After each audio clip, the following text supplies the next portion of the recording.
আসসালামু আলাইকুম এভরিওয়ান। তো গত ভিডিওতে আমরা বর্ডার ডিস্টেন্স নিয়ে আলোচনা করেছিলাম। আজকের ভিডিওতে আমরা এখানে পজিশন এন্ড র‍্যাপ টেক্সট নিয়ে আলোচনা করব। তো এই দুইটার কোনটার কাছে এটা দেখবো। তো এর জন্য আগে আমাদের কিছু টেক্সট প্রয়োজন। তো আমি এখানে কিছু টেক্সট লিখছি বা টিপসের মাধ্যমে কিছু টেক্সট নিয়ে আসছি।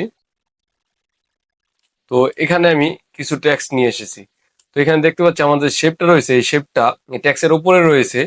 তো এই যে এখানে দেখেন আমি পজিশনে যাওয়ার পর এখন যদি আমি এখানে position in top left with square আকারে টেক্সটটা দিয়ে দিই, আমার উপরে কর্নারে একদম লেফটে চলে আসলো। দেন আমরা যদি রাইটে দিই, দেখতে পাচ্ছি রাইটে চলে গেল। দেন তারপরে এখন যদি আমরা এখানে মিডিলে দিই, তো মিডিল লেফট আকার রয়েছে। দেন আমরা যদি এটা মিডিল সেন্টারে দিই, মাঝখানে চলে যাবে অ্যান্ড মিডিল রাইট। দেন এটা হচ্ছে বটন লেফট, আমরা এখন দেখতে পাবো ওই যে নিচে একদম লেফটে চলে গেছে। দেন তারপর এটা হচ্ছে রাইট, এটা হচ্ছে সেন্টার। তো আশা করি আপনি বুঝতে পেরেছেন। দেন তারপরে এখানে আমরা দেখতে পাচ্ছি র‍্যাপ টেক্সট। তো র‍্যাপ টেক্সটের যেই কাজ, এই যেখানে লেআউট অপশনে যাওয়ার পর এখানে আমরা যেগুলো অপশন দেখতে পাচ্ছি এইগুলো সেমি কাজ। তো এখানে প্রথমে আছে স্কোয়ার আকারে। তো স্কোয়ার যদি আমি ক্লিক করি, তো আমি দেখতে পাচ্ছি আমার যে শেপ রয়েছে স্কোয়ার আকারে আমি যে কোনো জায়গায় মুভ করতে পারতাছি।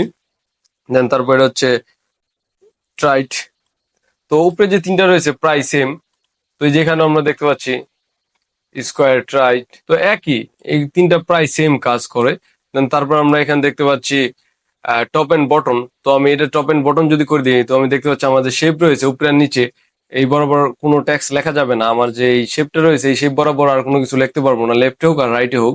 দেন তারপর আমরা এখানে দেখতে পাচ্ছি বিহাইন্ড ট্যাক্স। তো এটার মধ্যে আমরা ট্যাক্সের নিচে শেপটি যে কোনো জায়গায় নিয়ে যেতে পারতাছি। তো আমি দেখতে পাচ্ছি আমার ট্যাক্সের নিচে শেপটি যে কোনো জায়গায় আমরা মুভ করতে পারতাছি। দেন তারপর এখানে আরেকটি রয়েছে। তো আমরা ইন ফ্রন্ট অফ ট্যাক্সে যদি ক্লিক করি, তো দেখতে পাচ্ছি ট্যাক্সের উপর এটা যে কোনো জায়গায় আমরা মুভ করতে পারতাছি। তো আশা করি আপনারা বুঝতে পেরেছেন। তো এখানে আমরা আরেকটা জিনিস পেকে গিয়েছি, এখানে যেমন ট্যাক্স ডিরেকশন, তারপর ট্যাক্স অ্যালাইন, এগুলো রেখে গিয়েছি। তো এখানে আমরা ট্যাক্স ডিরেকশনটা আপাতত অফ দেখতে পাচ্ছি, কারণ আমাদের যে শেপটি রয়েছে এই শেপের মধ্যে কোনো ট্যাক্স নেই। তো আমি এখন যদি এই শেপের মধ্যে কোনো ট্যাক্স লিখি, টি টেক্সট, তো আমি টেক্সটটি লেখার পর আমরা দেখতে পাচ্ছি এখানে আমার ট্যাক্স ডিরেকশনটি অন হয়েছে। তো এখন যদি আমি ট্যাক্স ডিরেকশনে ক্লিক করি, তো এখানে দেখতে পাচ্ছি হরিজেন্টালি। দেন তারপরে রোটেট অল টেক্সট 90 ডিগ্রি। তো এর যদি আমি ক্লিক করি, তো আমাদের টেক্সটটা রয়েছে 90 ডিগ্রি আকারে উপরে সমানভাবে এইভাবে চলে যাবে। তো এই যে দেখতে পাচ্ছেন যে 90 ডিগ্রি আকারে সমানভাবে এইভাবে। তো আমরা একটু জুম করে দেখাচ্ছি, এই যে এইভাবে রোটেট টেক্সট অল 90 ডিগ্রি হয়ে গেছে। দেন তারপরে এখানে আমরা দেখতে পাচ্ছি রোটেট অল টেক্সট 270 ডিগ্রি। তো আমরা যদি ক্লিক করে দিই, তো আমি দেখতে পাচ্ছি আমার টেক্সটটি বটন থেকে টপ বরাবর হয়ে গিয়েছে। দেন তারপর আমরা এখানে দেখতে পাচ্ছি অ্যালাইন। তো আমরা চাইলে অ্যালাইন লেফটে করে দিতে পারি, দেন সেন্টার, দেন রাইট। তো এগুলো জাস্ট পজিশন অনুযায়ী আমার যেই টেক্সটের যে ডিরেকশনটা আছে ডিরেকশনের পজিশন আমরা কোন দিকে ঘোরাতে চাই এর জন্য কাজ করে। তো আমাদের যে কাজগুলো রয়েছে আমি আপনাদেরকে একটু একটু করে দেখাচ্ছি, কারণ আমরা যদি একসাথে বেশি করে দেখে আপনি মনে রাখতে পারবেন না। এর জন্য আমি ভিডিওগুলো শর্ট করতেছি যাতে আপনাদের মনে থাকে।